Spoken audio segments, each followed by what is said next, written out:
আসসালামু আলাইকুম। আমি মারুফা। আমি একজন গরিব ঘরের সন্তান। এই যে বাড়িটা দেখতেছেন, এই বাড়িটা আমাদের নিজের বাড়ি না, মানুষের বাসায় থাকি কোনো মতো আর কি, দেখাশোনা করার মতো। আমি এবার এসএসসি পরীক্ষা দিয়েছি, 4.22 পেয়েছি, কিন্তু কোনো কলেজে ভর্তি হতে পারতেছি না, কারণ আমার মা বাবার আমাকে পড়ালেখা করানোর মতো টাকা নেই। বাবা কি করে, মা কি করে? বাবা ইটের বাটায় কাজ করে, আর আম্মু আমাদের সংসারটা দেখাশোনা করে। আর এই এগুলাকে আমি পালন করি। চাইলে তো আরো কিছু গরু পালন করতে পারেন, এখানে তো অসংখ্য জায়গা রয়েছে, কিন্তু কেন করেন না? গরু পালার মতো টাকা নাই আমাদের কাছে, এই দুটা পালতেই হিমশিম খাচ্ছি। তাহলে কি আপনার স্বপ্নই থেকে যাবে? আপনি কি আর পড়াশোনা করতে পারবেন না? যদি কেউ সাহায্য করে তাহলে পারবো, নয় আমার মা বাবার পারবো না আর আমাকে চালাইতে। মেট্রিক পাস করেছি, এ পর্যন্ত অনেক কষ্ট করে পড়াইছে। যদি পড়াশোনা না করে তাহলে তো আপনার হয়তো কারো না কারো গরনি হয়ে যেতে পারে, কোথাও বিয়ে শাদী দিয়ে দিতে পারে। আপনি কি এই ধরনের অবস্থানে কি যাবেন কিনা? না, এই ধরনের অবস্থানে যাওয়ার ইচ্ছা নেই। যদি কেউ হেল্প করার মতো যদি কেউ থাকে তাহলে আবার পড়ালেখাটা শুরু করতে চাই। সুপ্রিয় দর্শক, আসসালামু আলাইকুম। দর্শক, আজ আমরা আপনাদেরকে নিয়ে এসেছি শ্যামলাশি ভাড়ালিপাড়া। রয়েছে মারুফা, তিনি গরু পালন করে কতটুকু আগাচ্ছেন আমরা সেই জিনিসটা জানবো। একটু এই বছর 2022 সালে এসএসসি পাশ করে তিনি ভালো রেজাল্ট করেও গরু পালন করতেছেন মা বাবার পাশে। শুনবো তার কাছ থেকে। চলুন দর্শক, কথা বলি মারুফার সাথে। আসসালামু আলাইকুম। ওয়ালাইকুম আসসালাম। কেমন আছেন? ভালো, আপনি কেমন আছেন? জি আলহামদুলিল্লাহ, আমরা ভালো আছি। মারুফা, আমাদেরকে একটু বলবেন যে এই যে গরুগুলো পালন করতেছেন কিভাবে, আর আপনার পড়াশোনার কি রেজাল্ট একটু যদি বলেন। পুরো আপনার পরিবারের হিস্টোরিটা একটু শুনতে চাই, এবং আপনার গরু পালনগুলোর নিয়ে কি স্বপ্ন রয়েছে যদি একটু বলেন। আমার নাম মারুফা। আমি অনেক কষ্ট করে এবার এসএসসি পরীক্ষা দিয়েছি। আমার একটা চাকরি করার ইচ্ছা আছে, কিন্তু চাকরিটা খুঁজতেছি, পাচ্ছি না। আমার মা বাবার পাশে এই গরুগুলো পালন করে আপনার মা বাবাকে সহযোগিতা করছেন। হ্যাঁ। মারুফা, আপনার যে মেট্রিক পাস করেছেন, আসলে রেজাল্টটা কি আমরা একটু জানতে পারি? আর যে এই গরুগুলো পালন করতেছেন, আপনি একজন মেট্রিক পাস করেও গরু পালন করতেছেন, কারণটা কি? কারণ আমাদের টাকা নাই, টাকা পয়সার কারণে আজকে আমরা পড়ালেখা করতে পারতেছি না, তাই সংসারে মা বাবার পাশে দাঁড়াচ্ছি। এই গরুগুলা পালন করে মা বাবাকে হেল্প করছেন। মা বাবাকে হেল্প। তো রেজাল্টটা কি একটু শুনি। 4.22। 4.22। হ্যাঁ। আচ্ছা, আপনি কি সায়েন্স, আর্টস না কমার্স? আর্টস। আর্টস থেকে পড়াশোনা করে। তো স্বপ্নটা কি, কিভাবে আপনি সামনের দিকে এগাতে চান? আরো সামনে পড়ালেখা করার ইচ্ছা ছিল, কিন্তু মা বাবার টাকার কারণে আর পারছি না। এখানে এত সুন্দর একটা বাড়ি, রাস্তার পাশে এত সুন্দর একটা বাড়িতে থাকতেছেন নিজেদের জায়গায়। এই জায়গা আমাদের না, এই জায়গা মানুষের। আপনাদের জায়গা না? না। তাহলে কার বাড়ি থাকতেছেন? মানুষের বাসায় থাকতেছি, তাদের কোনো মতো তাদের বাসাটা পাহারা দেওয়ার মতোই। মানে কেয়ারটেকার হিসেবে দায়িত্বটা পালন করতেছেন আপনারা? হ্যাঁ। তো আপনার বাবা মা কি করে? আমার বাবা ইটের ভাটায় কাজ করে, আর আমার আম্মু ছোটখাটো একটা সামনে সংসার দেখাশোনা করে। বাবা ইটের ভাটায় কাজ করে? হ্যাঁ। এই গরুগুলো পালন করে কে আসলে? গরুগুলো আমি পালন করি। আপনি মেট্রিক পাস করেছেন, ভালো রেজাল্টও করেছেন, আবার গরু পালন করতেছেন, কি করে সম্ভব একটু বলবেন? পড়ালেখার পাশাপাশি আমি এগুলাকেও সময় দেই, সবকিছুই করি, পড়ালেখা করি, এই গরুগুলাকেও পালি। কখন স্কুল যেতেন আর কখন এগুলাকে খাবার দাবার দিতেন না? শুরুটা থেকে মানে সকালের আপনার কাজটা কিভাবে শুরু হইতো যদি একটু বলেন। সকালে ঘুম থেকে উঠে কোচিং এ যেতাম, তারপর ওইখান থেকে আইসা আবার স্কুলে চলে যেতাম, স্কুল থেকে আসতাম, আইসা তারপর গরুরে গোসল করাইতাম, গরুরে খাওয়াইতাম, তারপর আবার কোচিং এ চলে যেতাম, তারপর আর সন্ধ্যা হইতো আস্তে আস্তে। নিজের কাছে খারাপ লাগতো না বন্ধু বান্ধবী যারা আসে যে মারুফা গরু পালন করে, ওর সাথে কথা বলবো না, ওর সাথে চলবো না? না, সব ফ্রেন্ডই ভালোই ছিল, কোনো কিছু মনে করে না। আর কোনো কিছু মনে করে নাই? না। মারুফা, এই যে গরু তো আপনি দুইটা পালন করতেছেন, আপনি চাইলে আপনার এখানে খালি জায়গা রয়েছে, আপনার পাশে আরো খালি জায়গা রয়েছে, এই সাইডে খালি জায়গা রয়েছে, তার এদিকেও জায়গা রয়েছে, এখানে তো আপনি আরো গরু পালন করতে পারতেন চাইলে। এই গরুগুলা পালতে অনেক হিমশিম খাচ্ছি, আরো গরু পালন কিভাবে, টাকা নাই। টাকা নাই, হ্যাঁ, এখন তো সামনে কলেজে ভর্তি হবেন। হ্যাঁ, তাও পারছি না সংসারের অনটনের কারণে। মানে এখন ইন্টার পড়তে পারবেন না তাহলে? না, কারণটা কি? কারণ সংসারের অভাবের কারণে আর পড়ালেখা করতে পারবো না।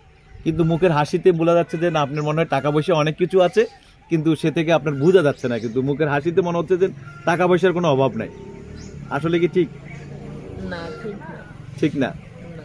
এই গরুগুলো কত টাকা কিনেছে একটু যদি বলেন আমাদেরকে। এই প্রথম কত টাকায় আপনারা এই দুইটা গরু ক্রয় করলেন, আর এখন কত টাকা হলে আপনারা বিক্রি করবেন, এমন কিছু কি বলার সুযোগ রয়েছে কিনা আপনাদের? দুইটা 1 লক্ষ টাকা দিয়ে কিনছি। কতদিন হয়েছে লালন পালন করতেছেন? 6-7 মাস। 6-7 মাস হয়েছে। আর এগুলা কি কোরবানির টার্গেট করে কি বিক্রি করবেন? হ্যাঁ, কোরবানির সময় বিক্রি করবেন, নাকি এর ভিতরে যদি কেউ ভালো দাম বলে তাও বিক্রি করবেন? তাও করতে পারি, তাও যদি করতে ভালো পারেন। দাম হয়। ভালো দাম হলে আমাদেরকে একটু বলবেন যে কোনটা কত দাম হলে বিক্রি করবেন, আপনি একটু বলতে পারবেন কি? যদি একটুখানি একটু গরুর কাছে যান, কাছাকাছি। এই যে এই গরুটা, এই ষাঁড় গরুটাও তো দেশাল না? হ্যাঁ, আচ্ছা, তো এটা গরুটা কত টাকা হলে আপনারা বিক্রি করবেন? এটা 1.5 লক্ষ হলে বিক্রি করব। এটা 1.5 লক্ষ টাকা হলে বিক্রি করবেন। আর একটু কেউ যদি আমাদের এই ভিডিও দেখে যদি আসে একটু কম বেশি, বা তখন কি দামাদামি করতে পারবে কিনা? হ্যাঁ, পারবো। পারবে। তো এটার দাম হলো আপনার 1.5 লক্ষ টাকা। এটা কয়টা দাঁত করতে পারেন?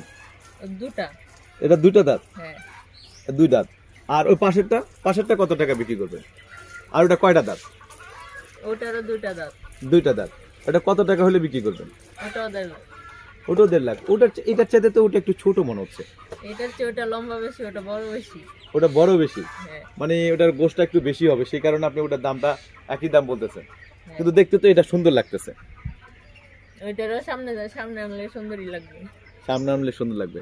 আমাদেরকে একটু মারুফা বলবেন যে আপনি এখন সামনের দিনগুলো যে অবস্থানের কথা বললেন, যে আপনি মেট্রিক পাস করেছেন, ভর্তি হতে আপনার কাছে সেই টাকা নাই বা ভর্তি হতে পারবেন না, কারণটা কি? আমার বাবা আমার সামর্থ্য নেই আমাকে আর পড়ালেখা করানোর জন্য। ভাই বোন কয়জন আপনারা? আমরা 1 ভাই 1 বোন। আপনি কি বড়? হ্যাঁ, আমি বড়। আর ভাই? ছোট। ভাই ছোট। তো আপনার মানে বাবা মা দুজনেই কাজ করে কম বেশি, বাবা ইটের ভাটায় কাজ করে, এতে কি আপনাকে একটা কলেজে ভর্তি করাতে পারবে না? ওরকম টাকা পয়সা নাই ভর্তি করানোর মতো। আমাদের এই ভিডিওর মাধ্যমে যদি কোনো প্রবাসী বা কোনো দেশের ভাই যদি আপনার পড়াশোনার দায়িত্বটা নেয় বা আপনাকে কোনো কলেজে ভর্তি করে দেওয়ার একটা ব্যবস্থা করে দেয়, তাহলে কি দিতে পারবে কিনা, সে দায়িত্বটা পালন করতে পারবে কিনা? হ্যাঁ, পারবে? হ্যাঁ। পারবে।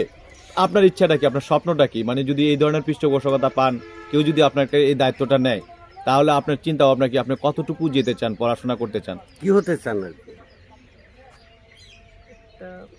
ভবিষ্যতে হ্যাঁ, আপনি ভবিষ্যতে কি হতে চান? একটা টার্গেট থাকে না, মানুষ ইঞ্জিনিয়ার হতে চায়, কেউ সাংবাদিক হতে চায়, কেউ মনে করেন যে অন্য যে কোনো একটা লাইনে পড়াশোনা করতে চায়, স্বপ্ন থাকে। আপনার কি স্বপ্ন?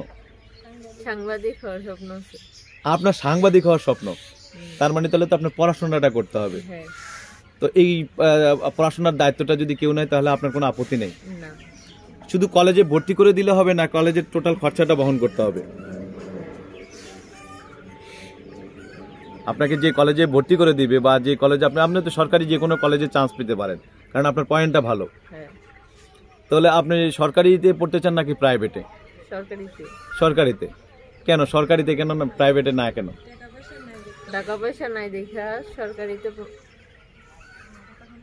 এই জন্য প্রাইভেটে পড়তে চান না, সরকারিতেই পড়তে চান। হ্যাঁ। এই সরকারিতে পড়তে তো অনেক কম টাকা খরচা লাগে, সেই খরচাটুকু আপনাদের নাই মারুপা? না। আচ্ছা, মারুপা কোন স্কুলে পড়াশোনা করেছেন? বিকেটি আইডিয়াল হাই স্কুলে। আচ্ছা, তো এই যে রেজাল্ট দিয়েছে কবে? নভেম্বরের 28 তারিখে। এখন পর্যন্ত আপনি কোনো কলেজে খোঁজ নিয়েছেন, কোথায় ভর্তি হবেন, এমন কোনো মাধ্যম পেয়েছেন? না, এখন অ্যাপ্লাই করিনি। এখনো অ্যাপ্লাই করেন নাই? সুযোগ যাচ্ছে না? যাচ্ছে, কিন্তু পড়ালেখা দিয়ে করবো, টাকাটা দিব কে? সেই জন্য অ্যাপ্লাই করার মতন মানিল ঘর থেকে সেটা চিন্তাও করতে পারছেন না? বাবা মাকে কিছু বলেছেন? বলেছি, পারবে না আমার বাবা। বাবা মা পড়াতে চায়? চাই, কিন্তু টাকার কারণে পারে না। টাকার কারণে পারে না। দর্শক, আমরা এই শর্মাশী এই এলাকাটাতে আমরা এসে রাস্তার পাশ দিয়ে যখন যাচ্ছি দুটি গরু দেখি কিন্তু আমরা দাঁড়িয়ে এগুলো একটা রিপোর্ট করার চিন্তা ভাবনা করি। এই রিপোর্ট করতে এসে আজকে এই বাসায় এই মারুপার সাথে কথা বলে যে বিষয়গুলো আমরা জানলাম, দর্শক জানি না হয়তো বা এই আমাদের প্রতিবেদনের মাধ্যমে যদি হয়তো মারুপার জীবনের এত একটা দিকের পরিবর্তন হতে পারে, বা এই গরুগুলো পালনের মানে রিপোর্টটা করতে এসে দেখা গেছে যে মেয়েটির পড়াশোনার যে তার উজ্জ্বল যে ভবিষ্যৎটি রয়েছে সেই ভবিষ্যৎটি এখন অনিশ্চয়তার মধ্যে যাচ্ছে। তার বাবা মায়ের অর্থবিত্ত নাই বলে তার পড়াশোনাটা আর হবে না, সেই কারণে তিনি ভালো রেজাল্ট করেও আর পড়াশোনা করবে না, সেটা তার পরিবার থেকে তিনি জানতে পেরেছেন যে বাবা মা পড়াশোনা করাতে পারবে না, সেই জন্য আমি আর পড়বো না। আর যদি কেউ আমাদের এই ভিডিওর মাধ্যমে যদি এই পরিবারটির দায়িত্ব বা এই মেয়েটির দায়িত্বটি নিতে, মারুপার পড়াশোনার দায়িত্বটি নিতে চান, তাহলে আপনারা নিতে পারবেন। দর্শক, আপনারা ভালো থাকুন, সুস্থ থাকুন, আল্লাহ হাফেজ।